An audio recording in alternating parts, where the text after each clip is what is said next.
Thank you very much, Seema ma'am. And at the outset, allow me to welcome and express my thankfulness to our chief guest, Professor Dr. Honorable Dashora ji. And at the same time, we have with us other dignitaries. And as chief guest, Sir has come, Dashora ji has come. Welcome Dashora ji and welcome Professor Dr. Martin also. As talked by Seema ma'am and all of us, since morning we have been knowing that today is the International Day of Yoga, and excitement is running throughout the globe and throughout India.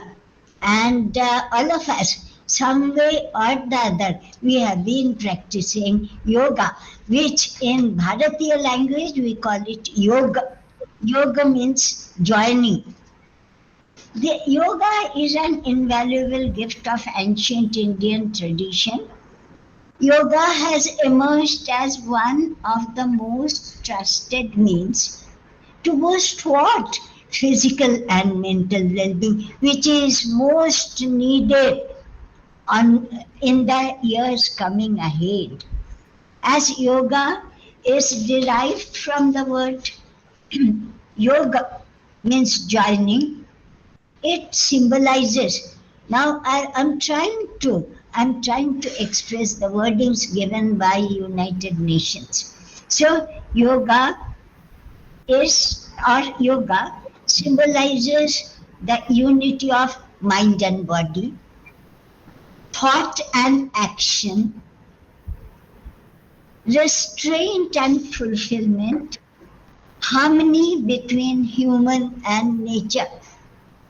Come on, we have almost covered all the facets of our human life and the nature around us, and the holistic approach to health and well-being.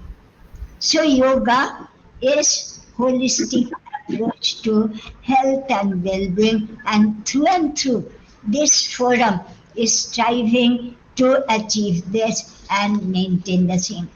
Greetings of International Day of Yoga. Recognizing its universal appeal, on December 11, 2014, how United Nations proclaimed that June 20 should be International Day of Yoga. There was a resolution and India proposed how International Day of Yoga has to be celebrated, the message to be sent, and throughout the year it is to be practiced. As many as 175 member states had signed it around how many years back? Around 11 years back. And why the date 21st June? Many of us must be wondering. That is why I am here showing the logo. It is International Day of Yoga. 21st June, Yoga for Harmony and Peace. I again repeat why 21st June was chosen as the International Day of Yoga. My friends, it is summer solstice, the longest day of the year. And it is the longest day of the year in the hemisphere. This day represents a symbolic harmony. I wish to say again and again that this is a symbolic harmony between nature, human wellness, and this is important to many cultures.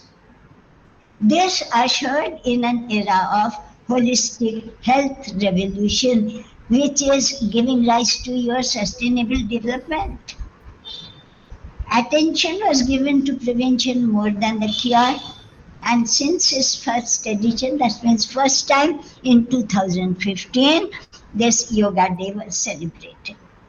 India has led that naturally because it originated in India many years back. So India has led the celebration globally under the aegis of Ministry of Ayush, with active support of all state governments, Indian missions, and United Nations agencies.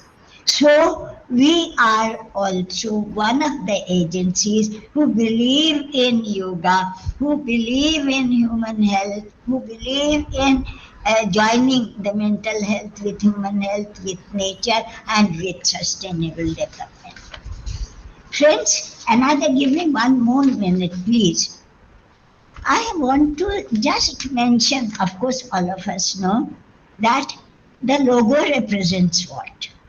This logo represents, can we just move our attention to the logo, folding of both the hands. This symbolizes yoga. That means joining, the union. This reflects the union of individual consciousness with that of universal consciousness, that is the religion of Bharat. I call it the religion of human being. A perfect harmony between mind and body. See, folded hands. So, a perfect harmony between mind and body, man and nature, holistic approach to health and well-being. Can I talk about the green leaves and brown leaves? The brown leaves, they symbolize the earth element. We have 5 Panchatattva. Similar, so earth element, and the green leaves symbolizes the nature. Look, the earth element is joining with the nature.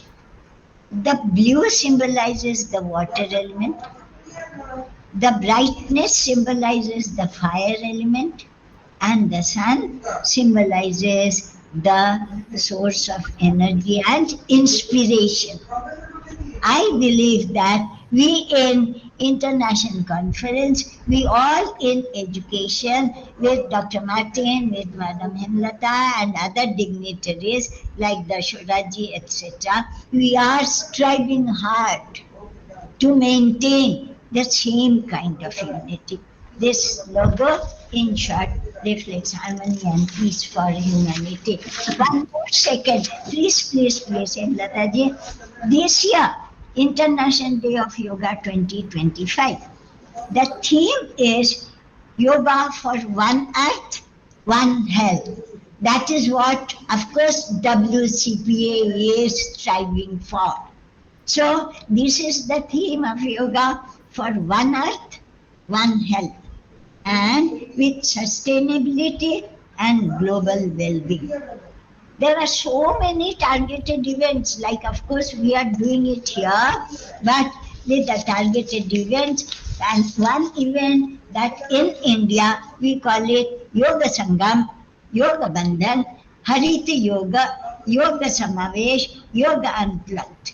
Those who are not from Bharat, it will be interesting to them. So, in short, this is what the International Day of Yoga is sending the message to human being to be in harmony with everything, harmony about your own body, harmony with others, harmony with nature, and harmony and peace throughout the world. Then only there will be sustainability. So greetings of this day, and I believe that we here, it's not only passing over greetings in one day, but then following it, activating it, and then spreading the good message throughout. So greetings of the day, and then I once again thank the organizers to give me some chance to speak few words and talk about United Nations and also about India. And I once again heartily welcome Dr. Dashora, the chief guest of the day. We are honored, Dr. Dashora, that out of all your important schedule, you could give us few time. So over to Dr. Dashora. Over to Madam. You would be kindly introducing our chief guest. Thank you so much. Thank you so much and greetings on the day. Thank you very much, ma'am. Now, I request Professor Hemchandracharya ma'am to kindly do the honors of welcoming Professor Martin and an introduction of our very eminent and knowledgeable speaker of the day, Professor Dashora sir. Over to you, Hemlata ma'am. Thank you, Dr. Seema. Honorable Dr. Martin, today's eminent speaker, Professor P.K. Dashora, dignitaries and attendees. On behalf of collaborative organizations, it's my honor to welcome all of you. Being mindful of our event, UN Sustainable Development Goals started from January 2021 and continue till today. So I truly believe that this recurring expert lecture series is the nice platform from the widest forum all across. So in contributing as a voice of representatives to build a better sustainable future and better sustainable development. So before expert lecture, I welcome Honorable Dr. Martin. As you all know, most of our members know that Honorable Dr. Martin is the President of WCPA, Chief Executive of Earth Constitution Institute, and a writer and a large number of books and articles and trying to a contribution of one earth, one constitution. And in December, he is organizing a most important event at Pondicherry on behalf of WCPA and Earth Constitution. So I request Dr. Martin for his blessing and opening remarks. Dr. Martin, please. Thank you very much, Professor Hemlata. And I want to welcome Professor Dashora to this wonderful forum that meets so regularly and has done so for so many years now, giving richness to the world that we live in. And I want to say that I very much appreciate Ushasi Guha's explanation of World Yoga Day, which is a very important framework for what we're doing today and for the discussions that will go forward today. The as I think she pointed out, the UN Sustainable Development Goals themselves presuppose a yoga of unity, presuppose the nations of the world working together and working to harmonize the economies of the nations and the politics of the nations with the natural order of things, with the ecological framework that is required for human survival and human future on our planet. And again, as I think she pointed out, and Professor Hemlata just pointed out as well, the upcoming Provisional World Parliament in Pondicherry in December is a yoga of unity, is a yoga that is trying to bring human beings together on this planet and to end the terrible process of war and climate destruction and the threat of nuclear holocaust. So I'm very pleased that this forum is meeting today, and I wish I could be with it. We have many obligations today, but it's something that I want to offer my warmest greetings and warmest blessings for. And let's continue this into the future. Thank you so much. Thanks, Professor Martin. And we are very much grateful to you from your most valuable time. You are giving us most valuable time and supporting us. Now I welcome Professor P.K. Dashora, today's eminent speaker, and presently working as Vice Chancellor of Mangalayatan University, Aligarh. Earlier, he has been Vice Chancellor of three prestigious universities, namely Modi University of Science and Technology, Sikar, University of Kota, Agriculture University of Kota, and Maharana Pratap University of Agriculture and Technology, Udaipur. He has been a member of Rajasthan Public Service Commission for full tenure of 6 years. Presently, Professor Dashora is the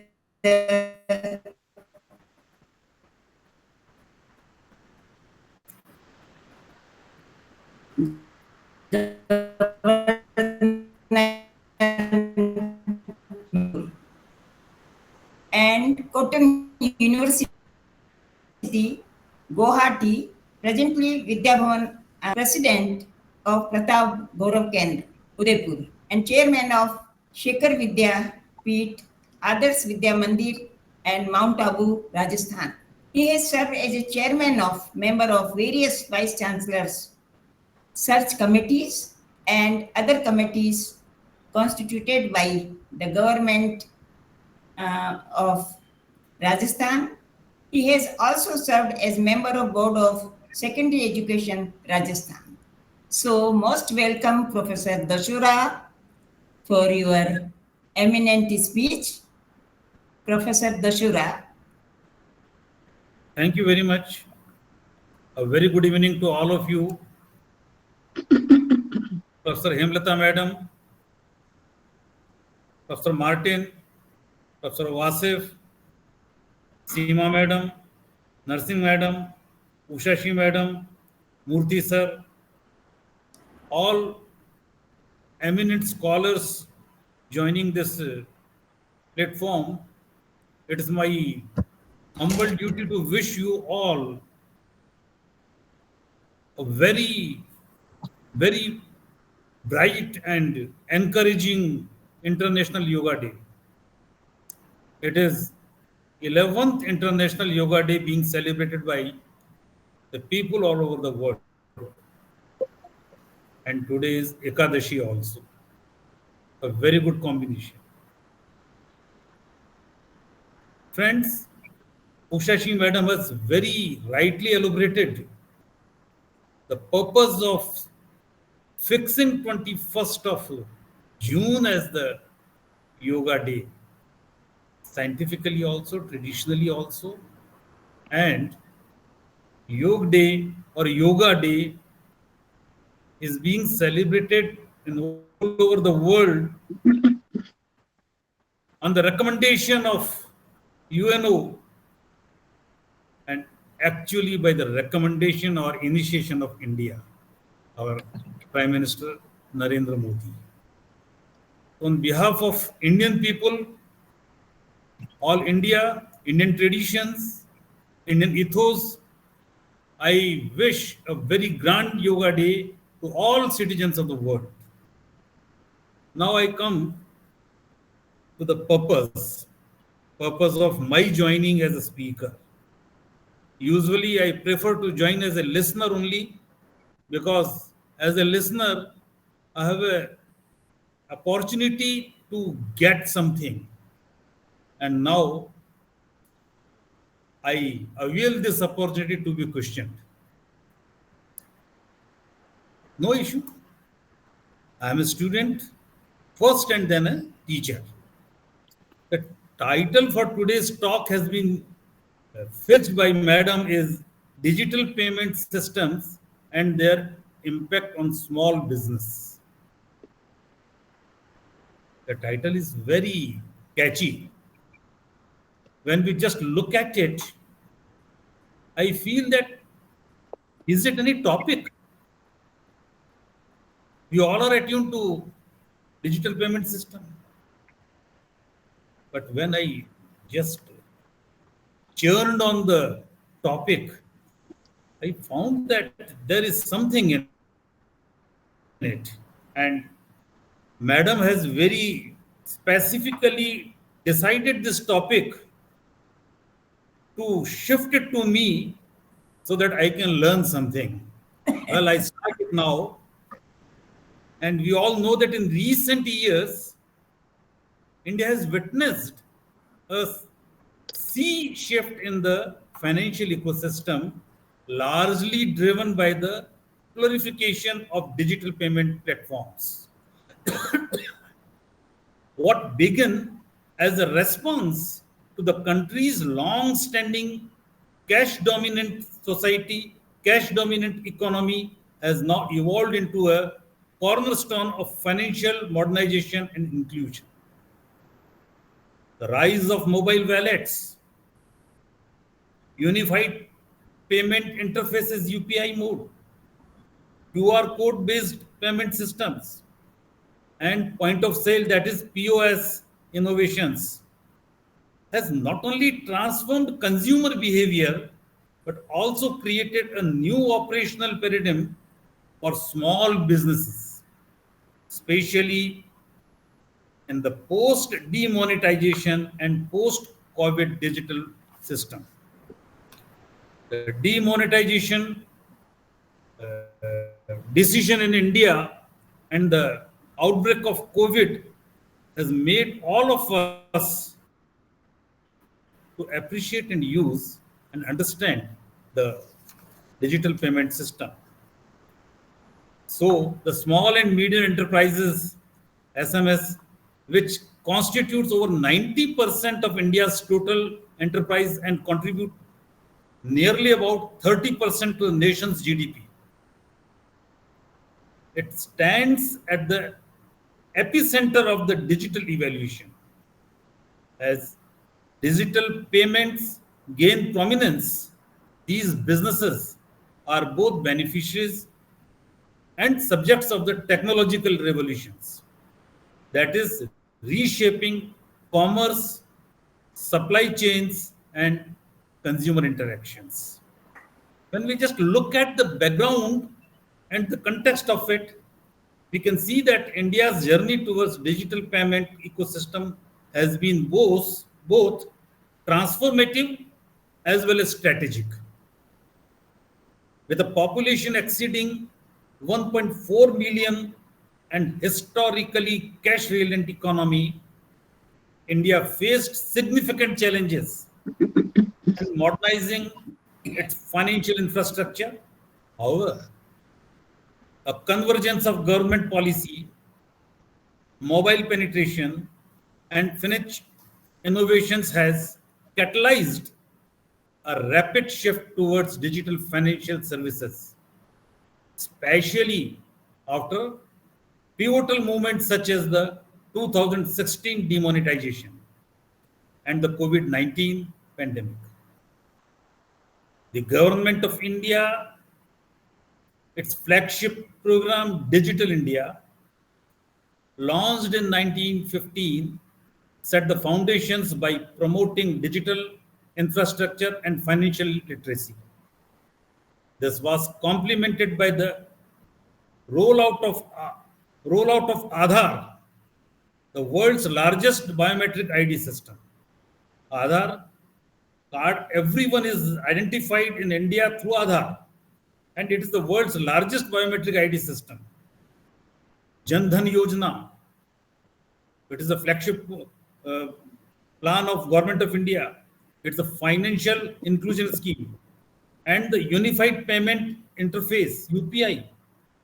All these have revolutionized the peer-to-peer and merchant payments.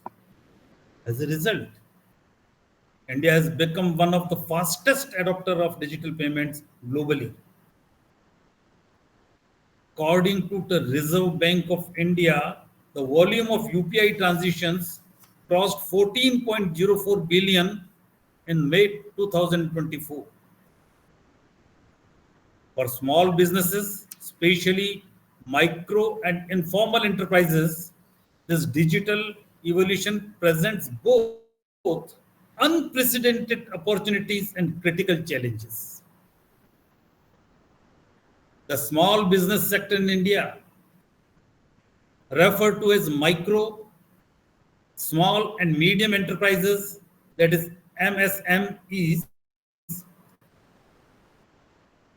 employ over 110 million people, and it's often characterized by informal processes, limited access to formal credit, and cash-based operations.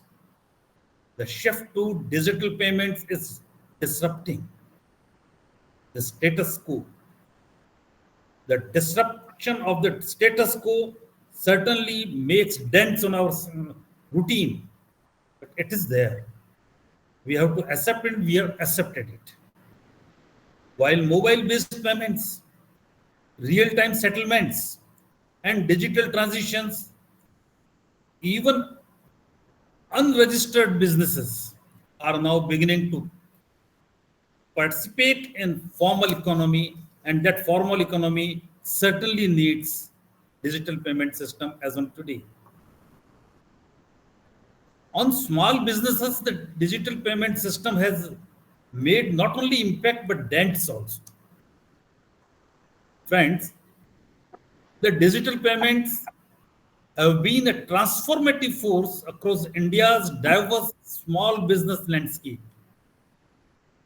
The section dives into sectorial impacts and community-specific outcomes, especially focusing on underrepresented segments like street vendors, artisans, and marginalized populations.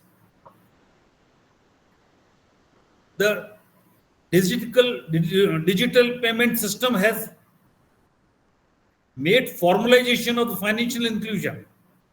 The penetration of UPI and Aadhaar-linked banking has dramatically increased financial inclusion for traditionally excluded groups. The adoption of QR code payments, especially post-pandemic, allowed even footpath-based vendors to accept cashless payments. You all are experiencing it. Operational efficiency and cost savings. The digital payment system is very helpful in streamlining vendor operations, cutting costs related to change management, pilferages, and bookkeeping. They also speed up transitions, which is crucial for high footfall setups. The digital payment system has made access to formal credit and alternate scoring, especially for women-led micro enterprises,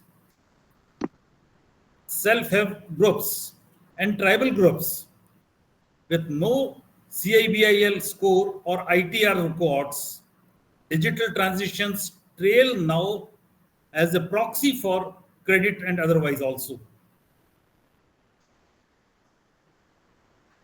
This digital banking system, digital monetary system is a customer-based expansion, and market research also helps to accelerate on using digital payment system. We have many studies on this aspect, and especially in Rajasthan, handicraft sellers on wheat application has made it very possible to make it business more efficient and clear. The digital payment system has made compliance or regulatory compliance very transparent. For example, GST compliance, return filing, and MSME registration are streamlined when businesses are digitally billing and invoices are tools. With transition history and digital records, small businesses can move away from opaque cash system. This digital system has empowered marginalized groups also. It has given agency to women entrepreneurs, rural youth, and minorities who were traditionally excluded from formal system due to socio-cultural or geographic constraints. We have an example of women in Jharkhand. They run mobile-based tailoring services, accept GPay payments. Likewise, vendors in Bangalore, they all are making use of, not only in Bangalore, in any city, vendors are making use of the digital payment system. And whenever we visit any vendor for any assistance, they are ready to accept it. Even at Kirana store, the Kirana stores are the backbone of Indian retail system. And the Kirana stores form the largest network in India. And it is in hyper-local demand. This Kirana system, and we know that all of us have experienced it, that we too go to Kirana store and make use and make advantageously use of the digital payment system. Whenever we go to any food vendor, any delivery seller, the digital payment system is very effectively operating. There are case studies on it also. We can discuss it. But still, I just feel that the digital payment system has given strength to rural cooperatives and dairy farmers. It is a backbone of rural economy. Digitization in these sectors has increased transitions and fairness in financial transitions.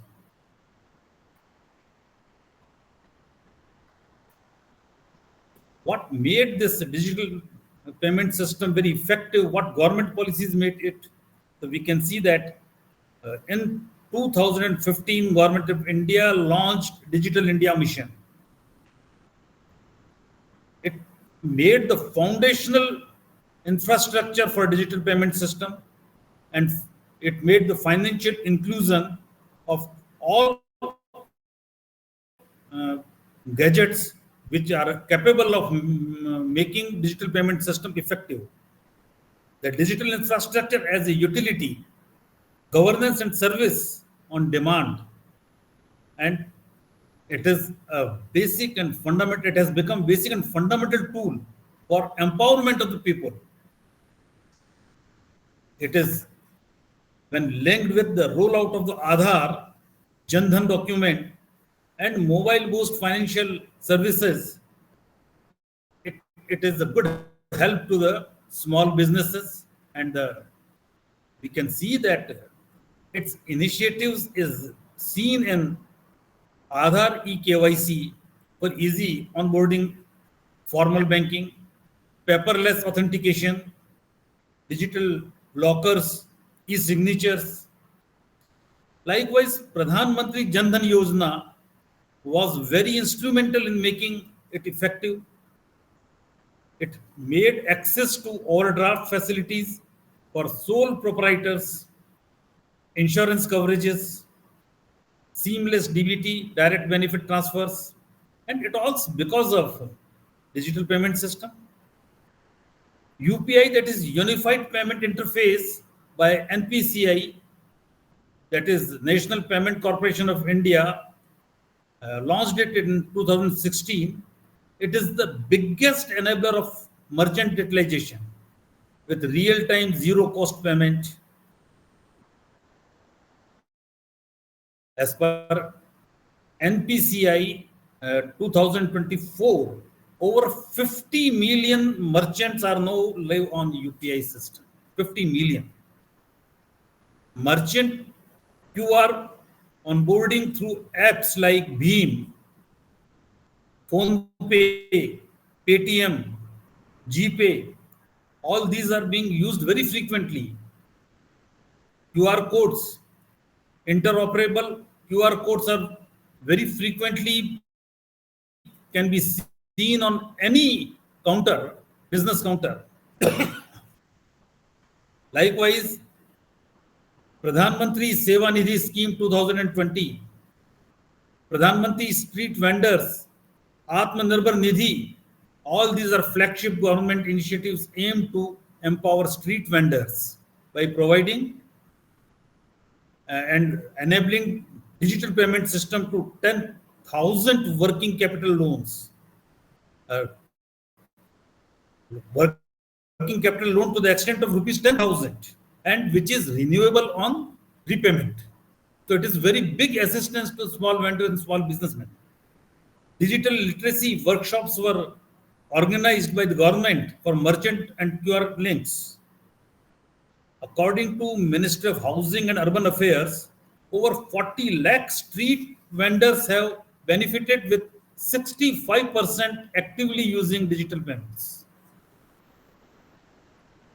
Another, in 2021, Government of India has launched Digital Saksham. This collaborative initiative by Ministry of MSME and SIDBI and Google is aimed at upskilling micro and nano enterprises through digital payment training, GST compliance training, financial record keeping using mobile apps, and the targeted group was women entrepreneurs, and it has helped in empowering women to take decisions. But it is not the only brighter side which should be seen. There are certain challenges also, and those challenges our small businesses are facing in adopting digital payments. When we know that India's digital payment interface is among the most advanced globally digital payment system existing, in the adoption journey for small businessmen is still uneven, especially those in small and medium cities, rural markets, and informal sectors. Despite policy support and technological innovations, several challenges are still there, and one is the digital literacy and technical know-how. It's a big barrier for small business owners, particularly in rural area. The lack of digital fluency and the problems associated with it, our people do not understand how to set up or troubleshoot the UPI or QR setups. They are not aware of the transitions taking or reconciliation tools. They are having a fear for making transitions through digital making systems. They have a fear of making error. They have a fear of cyber crimes. Likewise, there are certain infrastructural deficiencies also. The internet is a big facility as well as big problem also. I very honestly tell you, I was afraid of a situation that today, when I start to join this lecture as a speaker, if my internet facility is not working, then perhaps madam will blame me that I have not complied with his instructions, or she may, or all of us may feel that perhaps I have run away from the task. But thank God that internet is working. I don't know what will happen after a minute.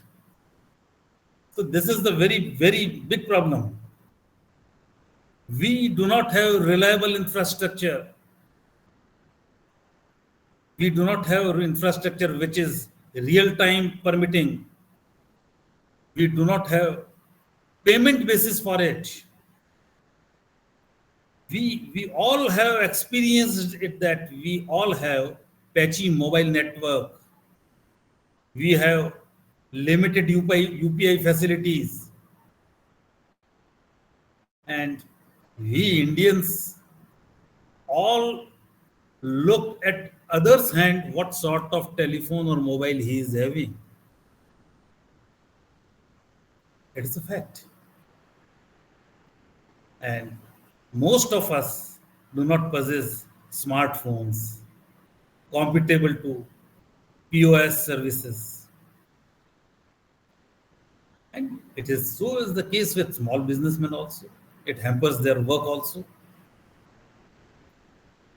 We have power outage, especially in rural India. Power is a big problem, and it can always disrupt the payment system. According to 2022 figures,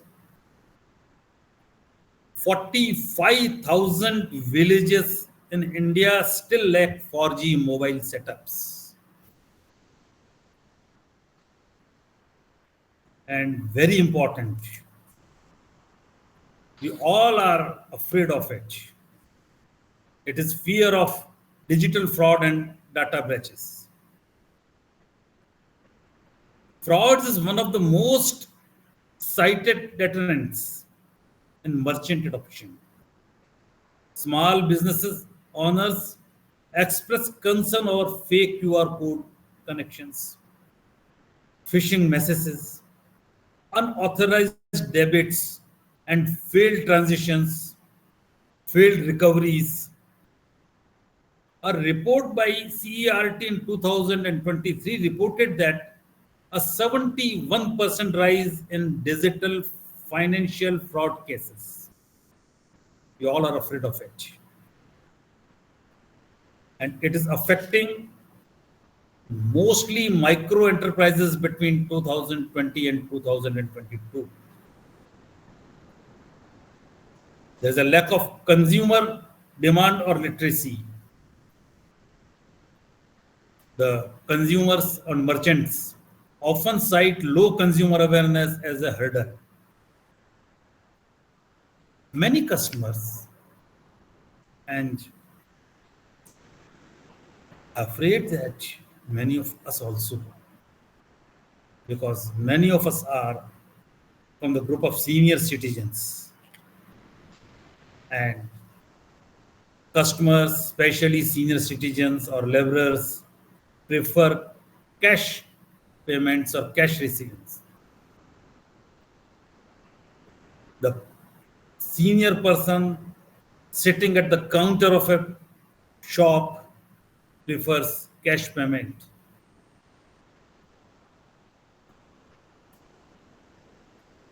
There is a big pressure to maintain cash as well as digital transition almost in every shop.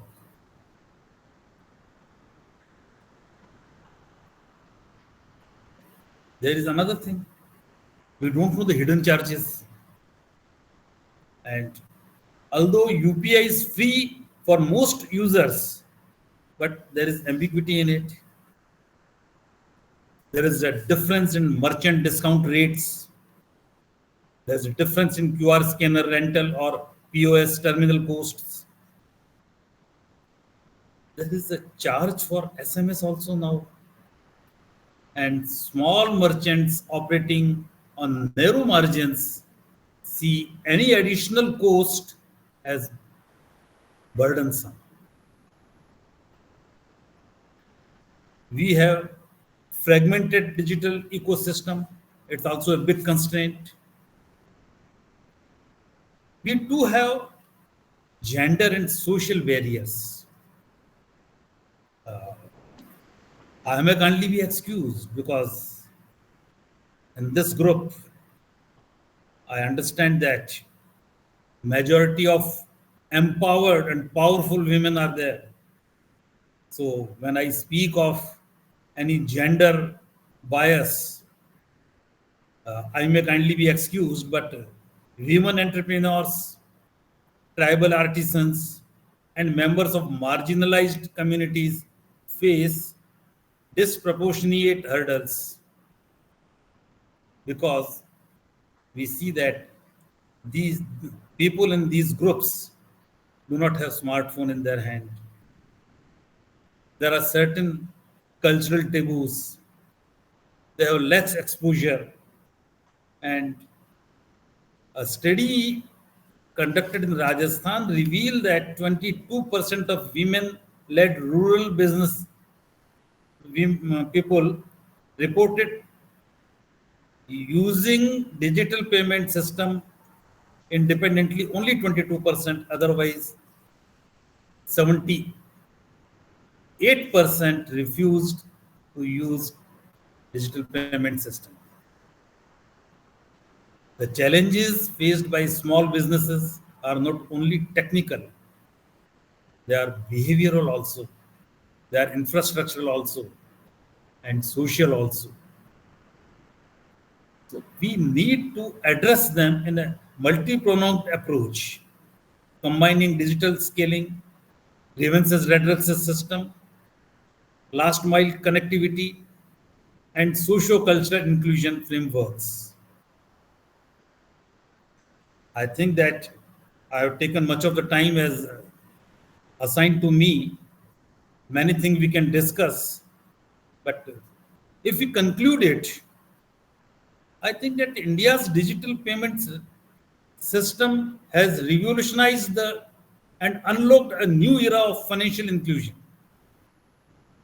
Perhaps it is the biggest digital payment system in the world. Perhaps. I'm not sure, I don't have data. But looking to the population of India and the efforts being made, I think that in quantity it is the biggest. Maybe it is not the biggest in ratio.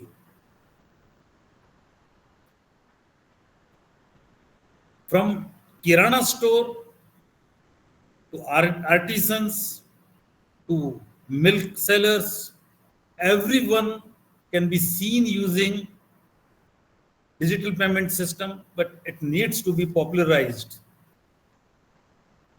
However, a satisfactory level is far from completion. Despite infrastructural advancements, the flagship schemes of the government like Swanidhi, Digital Saksham,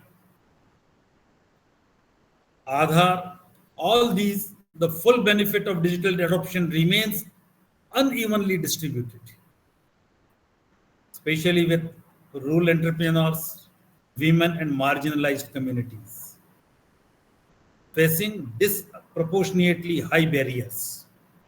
India's policy environment of robust and proactive but greater coordination between financial institutions, local governments, NGOs, and digital platforms is required to ensure no segment is left in this transformation, but we have to travel a long distance, a very long distance. Only Government of India's flagship schemes will not suffice. We have to put our own efforts for it. And I can only say that if we all jointly make efforts based on the researches and the practices being adopted at international level, we should build last mile digital capacity situation. Last mile, every village, last corner, we should be in a position to make transitions in digital form. For this, we need to involve NGOs, HSGs, cooperative societies. Trust building efforts are needed. And we can create for villages digital business sakhis also to empower women folk, to make them literate, to make them confident, to make use of digital system for receiving payments and for granting payment. Second thing, Government of India should grant subsidies to the smartphones.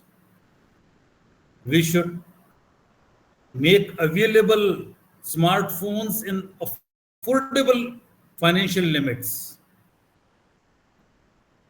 We should strengthen the public-private partnership, BharatNet or PIDF, while encouraging and empowering them. And can we think of initiating some offline first UPI features? Because UPI features are not offline. We need internet connectivity. We should promote interportability and ecosystem simplicity. Can there be one single window system? The support system in regional languages should be evolved. We should improve the trust, security, and redressal systems. We should encourage the awareness campaigns for digital safety and scam preventions. There are many such steps which we can take, but certainly digital payment system, it has its strength. Like any strong system, it too has some shortfalls. It is our policy imperatives, it's our policy decisions, it's our commitment to go for cashless society. We all remember at the time of demonetization, we all came across a term cashless, and soon it was reduced to less cash. Now it is again a time to shift to cashless.